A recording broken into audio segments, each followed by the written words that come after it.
ओम नमो भगवते वासुदेवाय। ओम नमो भगवते वासुदेवाय। ओम नमो भगवते वासुदेवाय। ओम अज्ञानतिमिरन्धस्य ज्ञानञ्जनशलाकया चक्षुरुन्मिलितं येन तस्मै श्रीगुरुवे नमः। श्रीचैतन्यमनोभीष्टं स्थापितं येन भूतले स्वयं रूप कदा मह्यं ददाति स्वापदान्तिकं।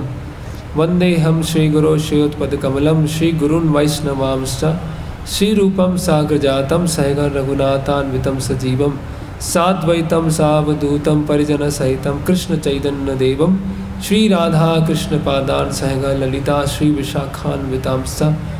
नमः ओं विष्णुपादाय कृष्णपृष्ठाय भूतले श्रीमते भक्तिवेदान्तस्वामीति नामने।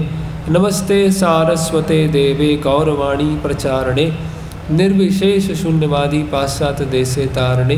जय श्री कृष्ण चैतन्य प्रभु नित्यानंद श्री अद्वैत गदाधर श्रीवासादि गौर भक्त वृंद। हरे कृष्णा कृष्णा कृष्णा हरे हरे, हरे राम राम राम हरे हरे। हरे कृष्णा। तो आज बहुत शुभ अवसर है, भगवान श्री रामचंद्र का अवतरण हुआ और भगवान रामचंद्र की जो लीलाएं हैं, जो कथाएं हैं, उनको सुनने से, उनके ऊपर मनन करने से, उनको जीवन में पालन करने से व्यक्तिगत रूप से, सामाजिक स्तर पर और पूरे विश्व स्तर पर बहुत बड़ा बदलाव आ सकता है। आज हम बहुत सारे जो राजनेता हैं वो राम राज्य की बात कर रहे हैं कि भारत में जो राम राज्य दोबारा वापस आना चाहिए। तो राम राज्य अगर वापस आना है तो उसके लिए पहले राम आना होगा, है ना। राम की शिक्षाएं आएंगी, उसके साथ राम राज्य आएगा। अगर हम राम को छोड़ देंगे और राम की शिक्षाओं को, उसको पढ़ने और पालन करने में ध्यान नहीं देंगे तो राम राज्य केवल एक लिप सर्विस जैसा हो जाएगा। तो अभी अयोध्या में राम मंदिर भी बन रहा है और बहुत कई दशकों से उसके लिए प्रयास चल रहा है और उम्मीद है शायद अगले वर्ष तक पूरा हो जाए। तो इससे भगवान राम की जो ग्लोरीज़ हैं वो फैलने वाली हैं। लेकिन उससे और महत्वपूर्ण बात यह है कि भगवान राम की शिक्षाओं का प्रचार होना चाहिए।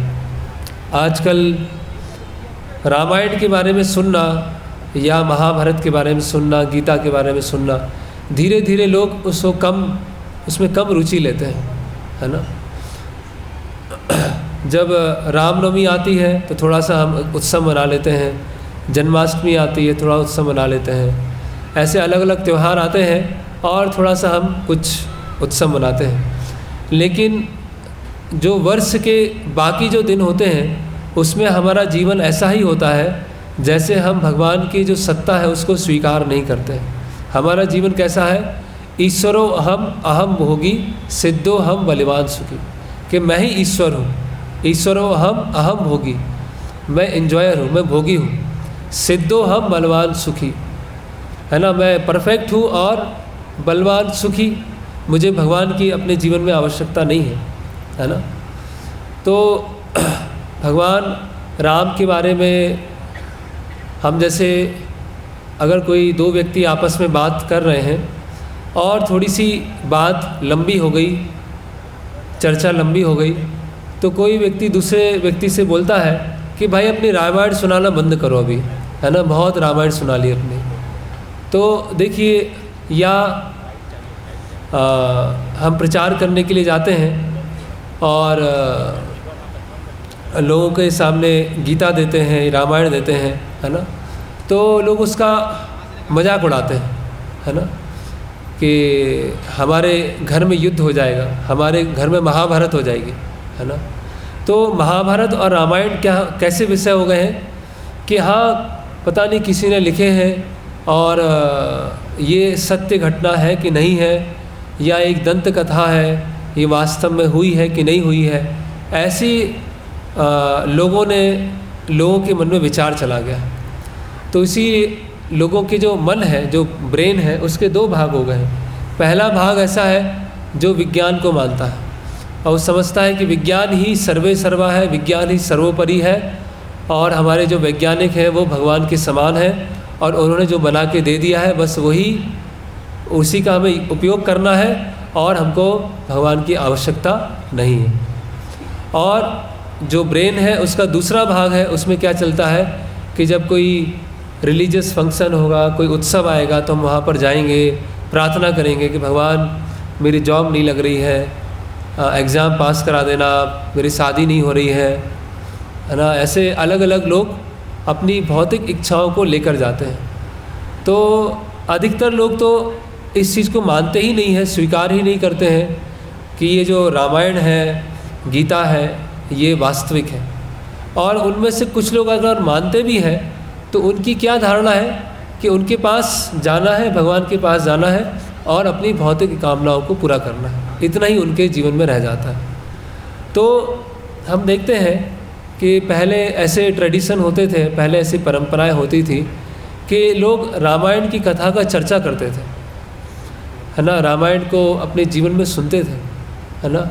लोगों का जीवन इतना सरल होता था और इतना हौच पौच भाग दौड़ वाला जीवन नहीं होता था, जिसमें व्यक्ति खासकर संध्या के समय, शाम के समय घर में सब बैठते थे या आस पड़ोस के लोग आके बैठते थे और रामायण के ऊपर, गीता के ऊपर चर्चा करते थे। तो आज लोग बोलते हैं कि पहले के लोग पढ़े लिखे नहीं होते थे, है ना। अभी क्या है, लिटरेसी रेट बढ़ गई है भारत की और लोग पढ़े लिखे हैं, है ना। पहले लोगों को ज्ञान नहीं था लेकिन अब लोगों को ज्ञान आने लगा है। लेकिन हम देखेंगे कि पहले के जो लोग थे जो कि रामायण और महाभारत सुनते थे, उनके चरित्र को देखेंगे और आजकल के जो लोग हैं, जो सो कॉल्ड हाईली एजुकेटेड लोग हैं, उनके हम चरित्र को देखेंगे तो बहुत ज़मीन आसमान का अंतर। श्रीमद् भागवत में बताया गया है, ततश्चानुम दिनम धर्मा सत्यम शौचम दया क्षमा दया कालेना बलिना राजन नंशति आयु बला स्मृति। कि कलयुग के प्रभाव से धीरे धीरे जो भी हमारे सद्गुण हैं, जो भी दैवी गुण हैं, ततश्चानुम दिनम धर्म, कि धीरे समय के साथ साथ सत्यम शौचम दया क्षमा, कि सत्य बोलने का गुण, क्षमा करने का गुण और शौच स्वच्छता गुण, तो ये धीरे धीरे गुणों में क्या हो जाएगा, पतन होता जाएगा। और आजकल हम देख रहे हैं कि लोग पढ़े लिखे तो हैं लेकिन स्पिरिचुअली क्या है, बहुत ही डल है, आध्यात्मिक रूप से क्या है, बहुत डल है। अगर उनको हम गीता का कुछ संदेश बताते हैं तो समझ ही नहीं पाते हैं, है ना। उनके लिए बहुत मुश्किल है ना। तो ऐसा स्थिति क्यों बन रहा है? इसका कारण क्या है कि हमने अपने आसपास के जो वातावरण है और अपनी जीवन शैली को इस तरह से बना लिया है कि अधिक से अधिक हम इंद्रिय भोग करना चाहते हैं, है ना। भगवान भगवद गीता में बताते हैं, आवृत्त ज्ञान में तेना ज्ञानिनो नित्य वैरिणा काम रूपेण कौन्तेय दुष्पूरेणानिलेच, है ना। कि जो भौतिक इच्छाएं हैं, जो काम इच्छाएं हैं, वो हमारी बुद्धि को, हमारे ज्ञान को ढक लेती है और बुद्धि को, ज्ञान को ढकने के पश्चात हम कुछ आध्यात्मिक विषय के बारे में सोच ही नहीं पाते हैं, है ना। और ऐसा हो रहा है आजकल जो सोसाइटी है उसमें हम ऐड देखें, यूट्यूब चैनल देखें, वेबसाइट पर जाएं, गूगल सर्च करें तो वहाँ पर ऐसी न्यूज़ आएंगे, ऐसे पिक्चर्स दिखाए जाएंगे, ऐसे वीडियोस दिखेंगे जिससे आपका मन को पूरा खींच लिया जाएगा। और जब मन को वहाँ पर पूरी तरह से खींच लेंगे तो अगर आपको राम कथा सुनाई जाएगी, अगर आपको भगवद गीता सुनाई जाएगी तो आपको उसमें क्या इंटरेस्ट होगा? आप ये सोचेंगे कि ये तो पुराने ज़माने की चीज़ें हैं, ये तो जो बूढ़े बुजुर्ग लोग होते हैं वो ये राम और ये कृष्ण उनके बारे में चर्चा करते हैं। क्योंकि हम सब की बुद्धि ये सब अलग अलग चीज़ों को देखकर पूरी तरह से डल हो गई है ना। तो भगवान जो राम है वो अपनी लीलाओं को करते हैं, यहाँ पर आते हैं। वो क्यों आते हैं? इन लीलाओं के माध्यम से हमें आकर्षित करते हैं और आकर्षित करते हैं और हमें बताते हैं कि वास्तव में हमें जो अपना जीवन है किस तरह जीना है और इस जीवन को कैसे जिया जाए और किस तरह से भक्ति के नियमों का पालन किया जाए कि अंततः जिस कार्य के लिए मनुष्य जीवन मिला है वो सफल हो सके। तो जो भगवान राम है उनको बोलते हैं मर्यादा पुरुषोत्तम भगवान श्री राम। मर्यादा पुरुषोत्तम मतलब एक आदर्श व्यवहार, आदर्श चरित्र, है ना। हमें अपनी सोसाइटी में ऐसे आदर्श लोगों की आवश्यकता है, आइडियल रोल मॉडल्स, जिनको देखकर हम फॉलो कर सकें। क्योंकि जो हम पढ़ते हैं, पढ़ के हम इतना समझ नहीं पाते हैं, या पढ़ के हम जान नहीं पाते करना क्या है, लेकिन किसी के जीवन के बारे में पढ़ते हैं तो समझ में आता है अच्छा ऐसे करना है। तो भगवान राम जो है अपने जीवन से एक आदर्श चरित्र क्या है उसको स्थापित करने आए हैं। आजकल की जो आदर्श हैं, आइडियल्स हैं, रोल मॉडल्स हैं, वो सब कौन हैं? क्रिकेटर्स हैं, फिल्म स्टार्स हैं, है ना, बॉलीवुड, टॉलीवुड, हॉलीवुड, ये लोगों के रोल मॉडल्स हैं। पॉलिटिशियंस वो रोल मॉडल्स हैं, बिजनेस मैग्नेट्स वो रोल मॉडल्स हैं।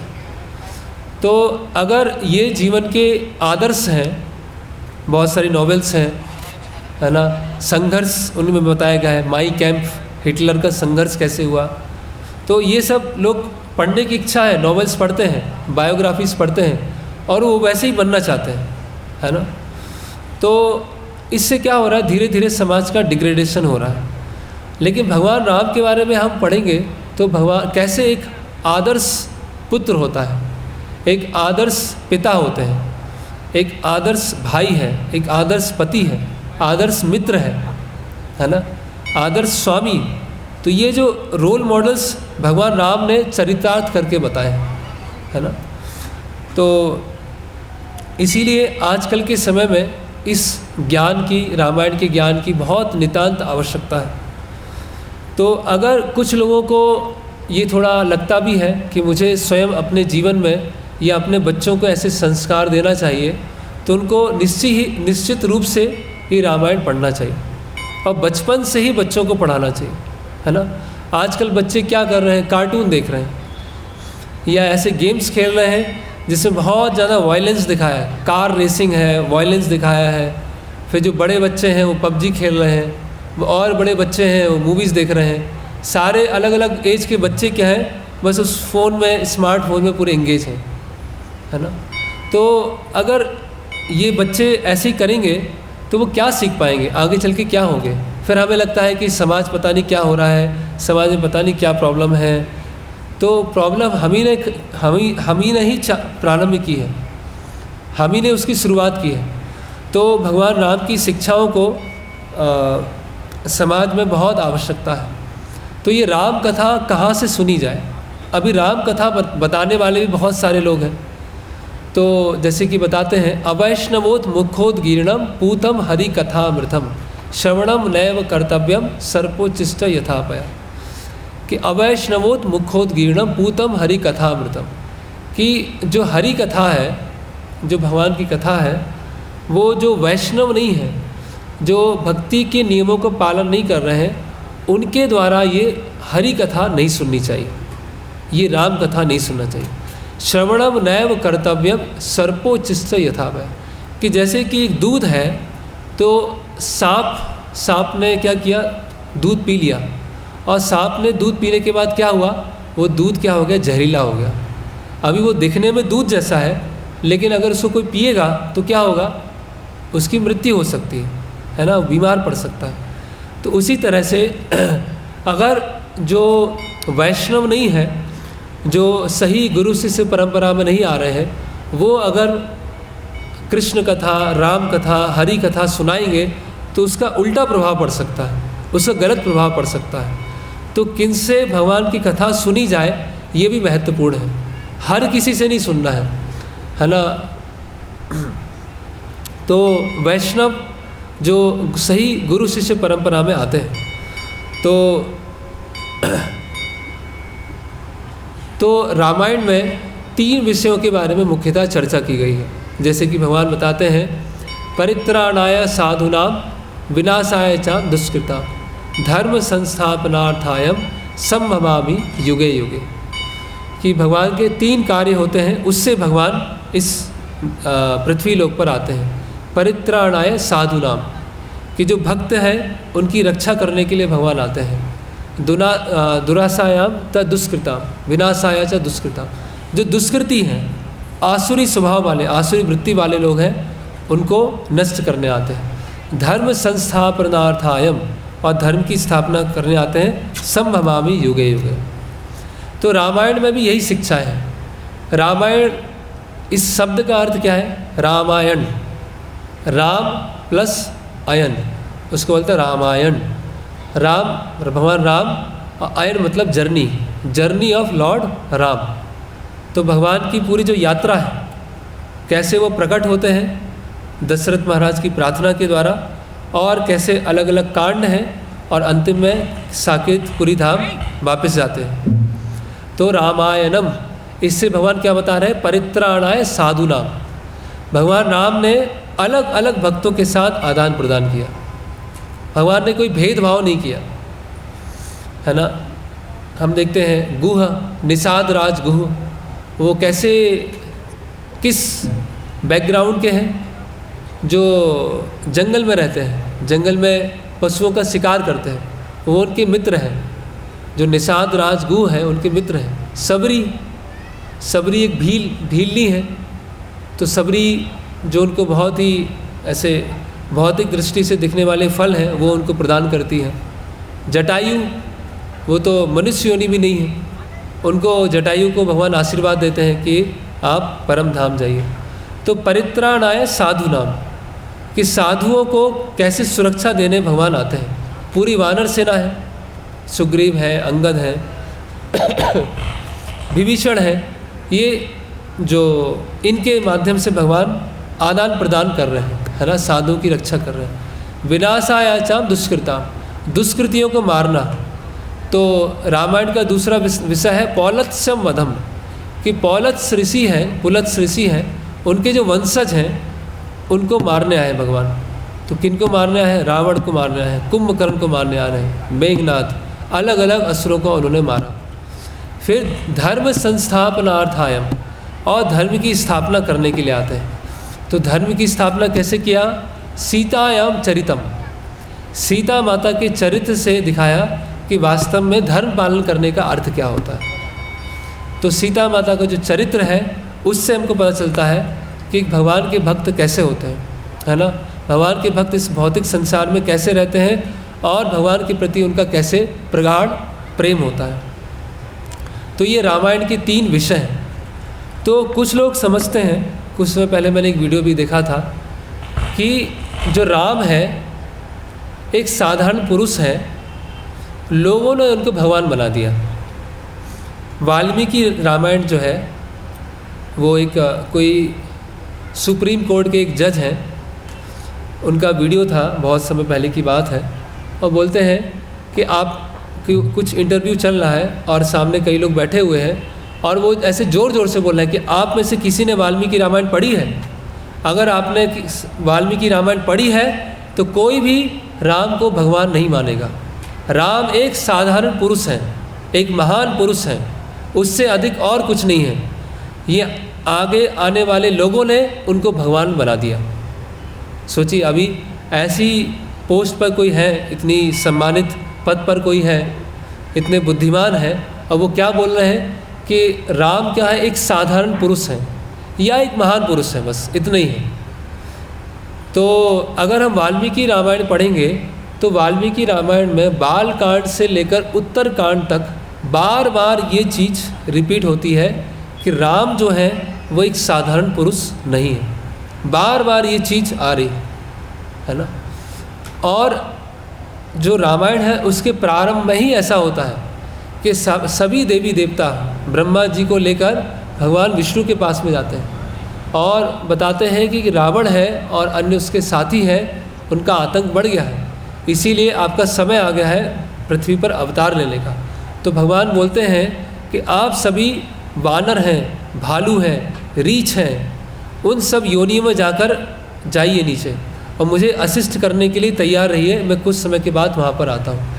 तो ये वाल्मीकि रामायण का जो बाल कांड है वहीं पर शुरुआत में ये दिया है कि किस तरह से पूरा बैकग्राउंड बनता है और भगवान राम वहाँ पर आते हैं। तो ये तो एक वर्णन है। इसके अलावा ये और भी वाल्मीकि रामायण में बताया गया है कि जब विश्वामित्र मुनि भगवान राम को लेने आते हैं, अयोध्या लेने आते हैं, किसके लिए लेने आते हैं? वो अलग अलग तरह के यज्ञ कर रहे हैं और यज्ञ में जो राक्षस हैं वो बहुत आतंक मचा हुआ है उनका। तो वो आते हैं और दशरथ जी हैं अपने वात्सल्य रस भाव में आकर बहुत चिंतित हो जाते हैं कि इतने छोटे हैं, इतने सुकुमार हैं, कोमल हैं, ये क्या इतने निशाचरों को मारेंगे, है ना। तो विश्वामित्र मुनि वहाँ बोलते हैं कि आप चिंता मत कीजिए, ये स्वयं कौन है? ये परम ब्रह्म है, ये कोई साधारण व्यक्ति नहीं है, ये स्वयं पूर्ण पुरुषोत्तम भगवान है जो आपके पुत्र के रूप में आए हैं। तो आप वात्सल्य भाव में सोच रहे हैं कि मेरे पुत्र हैं और ये कुछ कर नहीं पाए। ये किस में है? ये बाल कांड में है। ऐसे इतने सारे प्रमाण हैं। भगवान अयोध्या कांड में आता है। अयोध्या कांड में दशरथ महाराज जब भगवान राम का राज्याभिषेक कर रहे हैं तो उस समय उनकी अलग अलग क्वालिटीज़ बता रहे हैं। उन क्वालिटीज़ में एक जगह बताते हैं कि ये जो राम है जो मेरे पुत्र के रूप में आए हैं वो स्वयं कौन है? विष्णु है जो यहाँ पर आए हैं। लेकिन वो उनका वात्सल्य भाव इतना तीव्र है कि वो भूल जाते हैं कि ये भगवान है, वो समझते मेरे पुत्र हैं। तो ऐसे मारीच, अरण्य कांड में मारीच बोल रहे हैं रावण को कि जिसको तुम पद से दूर ले जाने का प्रयास कर रहे हो वो साधारण व्यक्ति नहीं है, वो स्वयं विष्णु है जो तुम्हारे मृत्यु के रूप में आया है। मारीच को भी पता है कि वो कौन है, वो साधारण व्यक्ति नहीं है, वो केवल पूर्ण पुरुषोत्तम भगवान है। तो बार बार रामायण में ये थीम रिपीट हो रही है कि जिनके बारे में आप पढ़ रहे हैं वो साधारण व्यक्ति नहीं है। हाँ, भगवान राम इस संसार में कैसे रहा जाए वो स्थापित करने आए। एक धर्म के अनुसार कैसे जीवन किसी व्यक्ति का चरित्र होता है वो स्थापित करने के लिए भगवान राम यहाँ पर आए हैं। तो अगर उनको कोई वाल्मीकि रामायण को सम्यक दृष्टि से नहीं पढ़ेगा और थोड़ा सा इधर से उठाया थोड़ा उधर से उठाया और पढ़ना चालू कर दिया तो क्या लगेगा कि भगवान राम एक साधारण व्यक्ति है और लोगों ने उनको भगवान बना दिया, है ना। तो एक बहुत बड़ी भूल धारणा है। फिर और भी भगवान राम के चरित्र को लेकर बहुत सारी अलग अलग भूल धारणा है। मतलब अगर हम कृष्ण लीला पढ़ेंगे स्वतंत्र रूप से तो वहाँ कुछ मिसअंडरस्टैंड करने के चांस अधिक हैं। हालांकि भगवान ने कुछ ऐसी लीलाएं की हैं जो हमारी एक भौतिक मानवीय बुद्धि है उससे वो समझ में नहीं आएगा। लेकिन भगवान राम का जो चरित्र है वो बहुत स्पष्ट है, वो भगवान क्या बताना चाह रहे हैं। लेकिन कलियुग के जीव ऐसे हैं कि भगवान राम के चरित्र में भी त्रुटि ढूंढते हैं, उसमें भी वो गलती निकालने से चूकते नहीं, है ना। एक व्यक्ति है, बहुत बड़ा फिलोसोफर है, फिलोसोफर नहीं फूलोसोफर है, वो बहुत बड़ा फूल है। वो क्या बोलता है कि भगवान राम जब वनवास में थे तो उन्होंने मांस खाया था। सोचिए आप, इतने बड़ा वो बेवकूफ़ है। वो क्या बोल रहे हैं कि भगवान राम ने मांस खाया था, है ना, और सब उसको सुन रहे हैं, बहुत सारे फॉलोअर्स हैं, है ना, लोग आश्रम में जा रहे हैं। तो क्यों ऐसा क्यों है? क्योंकि लोग शास्त्रों को नहीं पढ़ रहे हैं, प्रमाणिक गुरु शिष्य परंपरा से नहीं पढ़ रहे हैं। तो भगवान वाल्मीकि रामायण में एक जगह भी नहीं आता है कि भगवान राम ने वनवास में ऐसा किया। तो वो लोग क्या प्रमाण देते हैं कि भगवान हिरण को मारने के लिए गए। तो हिरण को क्यों मारते हैं?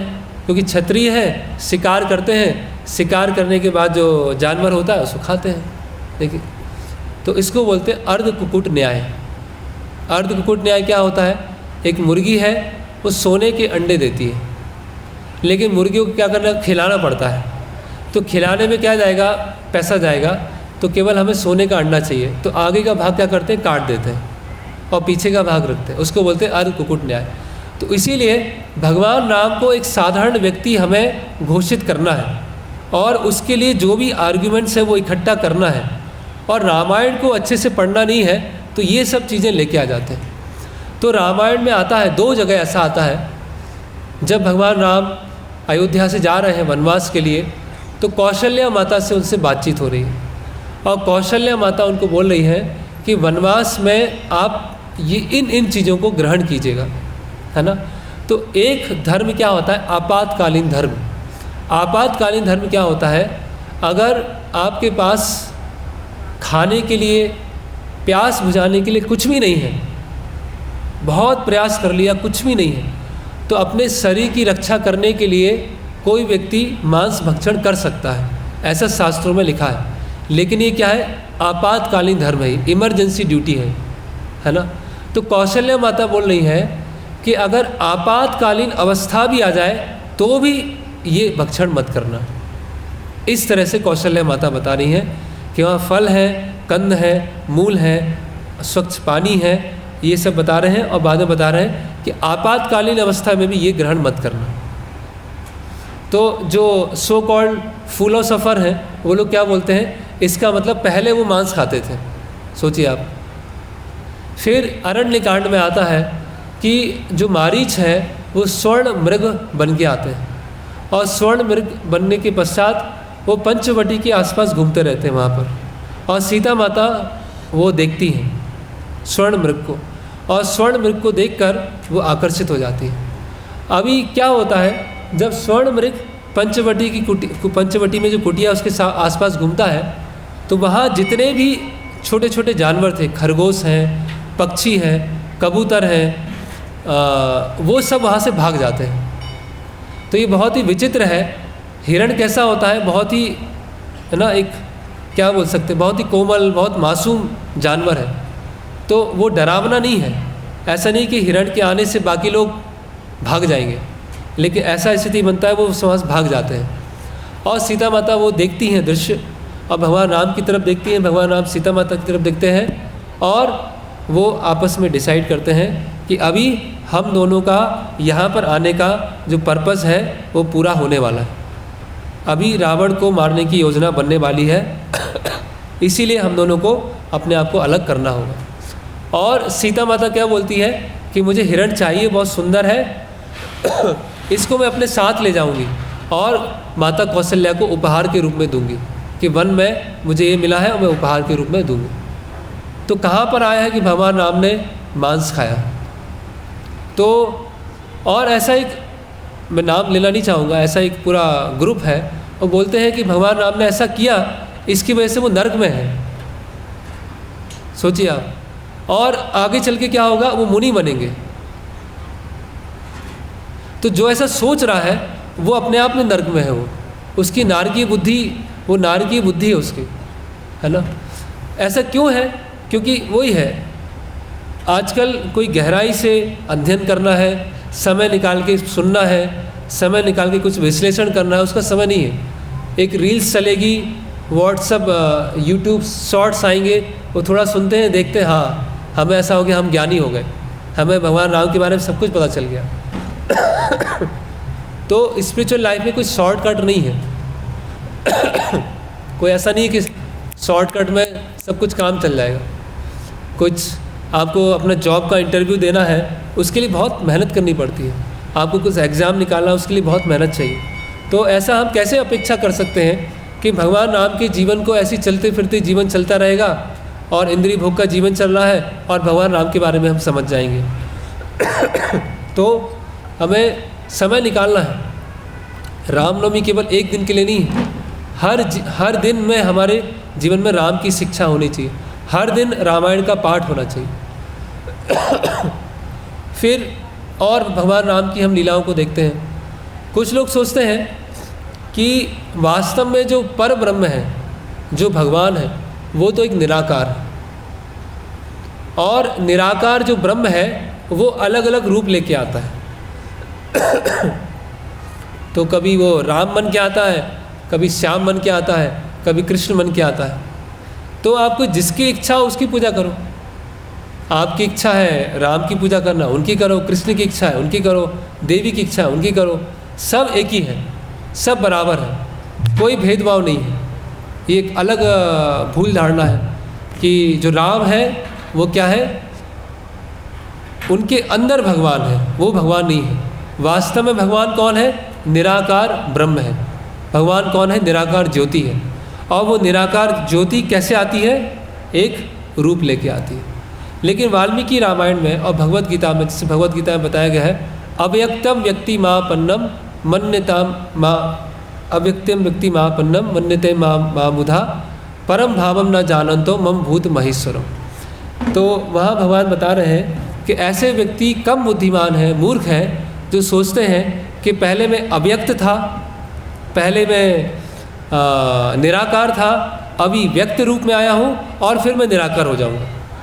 पहले अव्यक्त था, फिर व्यक्त हुआ और फिर से अव्यक्त हो जाऊँगा। तो भगवान नित्य रूप से हैं, है ना। संभवामि युगे युगे, भगवान हर युग में आते हैं और अपनी लीलाओं को विराम करने के पश्चात फिर साकेतपुरी धाम चले जाते हैं। तो ये भगवान की जो लीलाएं हैं, जैसे कि पहले राम लीला होती थी। आप देखिए कोई भी बड़े शहर है उसमें रामलीला मैदान होता है, शायद भोपाल में भी यहाँ पर है। रामलीला मैदान में क्या होता है? रामलीलाएँ होती हैं। जब रामनवमी आती है, दशहरा आता है, तो 7 दिन तक रामलीला चलती है और लोग क्या है, रामलीला देखने आते हैं। अभी भारत में किसको नहीं पता है पहले क्या हुआ, फिर क्या हुआ, फिर क्या हुआ, पता है सबको। फिर क्यों देखने आते हैं रामलीला? फिर क्यों ऐसी उत्सुकता होती है कि आज क्या होने वाला है? कुछ समय पहले एक टीवी सीरियल आया था, करीब 20-22-30 साल हो गए हैं। तो जब रामायण आती थी तो लोग घर के बाहर नहीं निकलते थे, ऐसा लगता था कि पूरा सन्नाटा छा गया, सब टीवी के आगे बैठे हुए हैं और रामायण देख रहे हैं। तो वो एक उत्सुकता होती थी कि अभी क्या होगा, अब क्या होने वाला है। अगर हम साधारण कोई मूवी देखेंगे, पिक्चर देखेंगे, कोई नॉवेल पढ़ेंगे, तो उसमें इतना कोई रस नहीं होगा। कोई भी सुपर डुपर हिट मूवी आ जाएगी और कितनी भी लोग उसको बढ़ाई कर रहे होंगे, कितनी भी उसकी रेटिंग होगी, आप कितनी बार देखेंगे उसे? 2 बार देखेंगे, 3 बार देखेंगे, 4 बार देखेंगे। लेकिन ऐसा कभी नहीं होगा कि आप उसको देखते रहेंगे। हम चित्रकूट जाएंगे, अयोध्या जाएंगे, वहाँ भी आज ऐसे लोग हैं जो पूरे जीवन की शुरुआत से रामायण पढ़ रहे हैं, पढ़ते जा रहे हैं। एक बार खत्म होता है तो फिर दोबारा प्रारंभ करते हैं, फिर खत्म होता है दोबारा प्रारंभ करते हैं। तो ऐसा क्या रस है उसमें?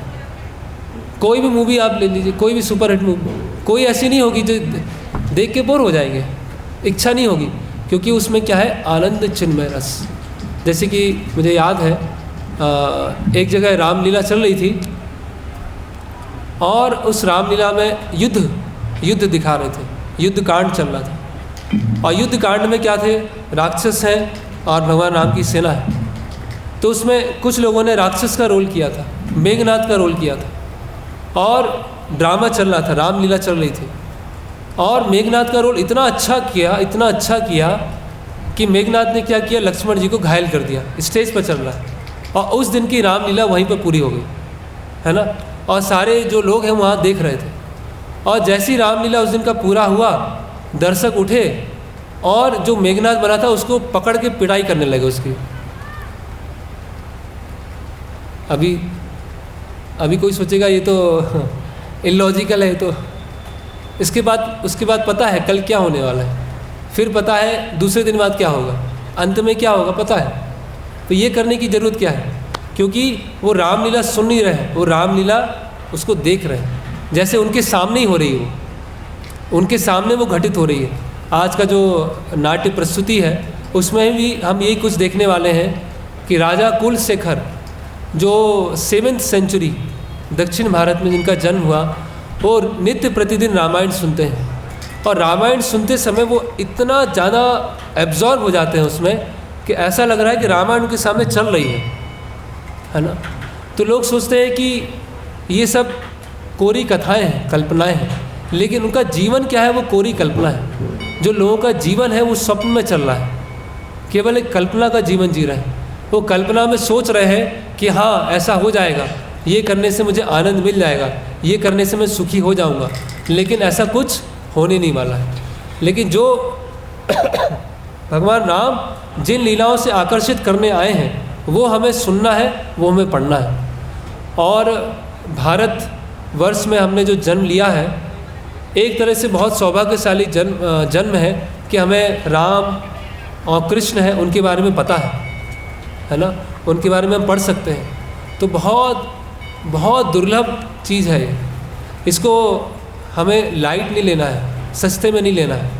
जो ये शिक्षाएं जो इसमें मिलेंगी, जो इसमें ज्ञान मिलेगा, कोई भी ईस्ट वेस्ट कोई भी फिलोसोफर हो, कितना भी बड़ा ज्ञान हो, रामायण के सामने क्या है, बहुत ही तुच्छ है। जो इसमें शिक्षाएं दी गई हैं, एक राजा का कर्तव्य कैसे होता है, एक राज्य कैसे चलाया जाता है, उसके बारे में बताया। एक पतिव्रता धर्म क्या होता है, उसके बारे में बताया गया। एक अपने सेवा कैसे की जाती है ना, क्या सेक्रीफाइस होता है, त्याग किसे बोलते हैं, वो रामायण में बताया।